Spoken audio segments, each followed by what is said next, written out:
don't tithe and we're not doing that, we rob God of the ability to bless us abundantly. Because God is a great God, and He's a good God, and He wants to bless us abundantly. He wants us to obey. And 1 Samuel 15:22 says, "But Samuel replied, 'Does the Lord delight in burnt offerings and sacrifices as much as in obeying the Lord? To obey is better than sacrifice, and to heed is better than the fat of rams.'" God isn't interested in your money per se, but what He's interested in is in your heart. He's interested in how you perceive Him and how you look at His heart towards you and how much He loves you. 2 Corinthians 9:6 says, "Remember this, whoever sows sparingly will also reap sparingly, and whoever sows generously will also reap generously." When we give to God what we should, we're sowing that seed, and we're starting to plant for the future. We're starting, when a farmer goes out and he plants, he goes out with his seed, and like about this time of year, or maybe a little early, and he starts planting, and he doesn't walk out the next day and go, "Hello, crop." There's a process. There's a time that goes into it. So when we sow generously, God will take that and process that, and then you start to see the wheels turning. Some people go, "Well, I gave once, and nothing happened." It's like, well, that's nice. God's like, the farmer doesn't do that. They don't just, base it off of one time, but there's a process that happened.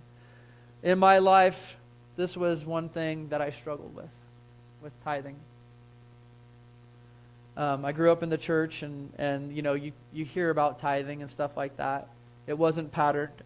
My mom would tithe on the money she could get, and or if she got money, but like the paychecks, my stepdad was like, "Nope, not tithing." So it wasn't something that was patterned for me and something that I saw. My parents got divorced when I was about 1, and so my brother and I went to live with my mom, and we moved from Auburn up to Immigrant Gap.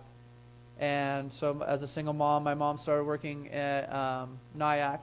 Back then there was the tow truck and the diner, not the Burger King. But there was a diner there, and she was a waitress there, and doing the single mom thing. And that's where she met my stepdad. He was a tow truck driver there. And so they got married, and we moved to Alpine Meadows. And so we lived from there down to Auburn, was about 20 miles. And then eventually we moved to Meta Vista when I was 6, and that's where my mom and stepdad still live there today, in that same house. And but growing up, we saw my dad, my brother's birthday, my birthday, and Christmas. Those were the 3 days that he came and saw us. And then any other time that we wanted to see him, we had to ask my mom if it was okay, and then call him and ask if it was okay if we came down that weekend, because he was a truck driver. So it's hit and miss if he was home. And then, I don't know if you guys know this, but one thing that I've learned over time is family members, how we view family members is how we view God, the Godhead. So the relationship that you have with your father will dictate the relationship you have, or how you view God. The relationship that you have with your mother is how you will view the Holy Spirit, the Comforter. And then the relationship you have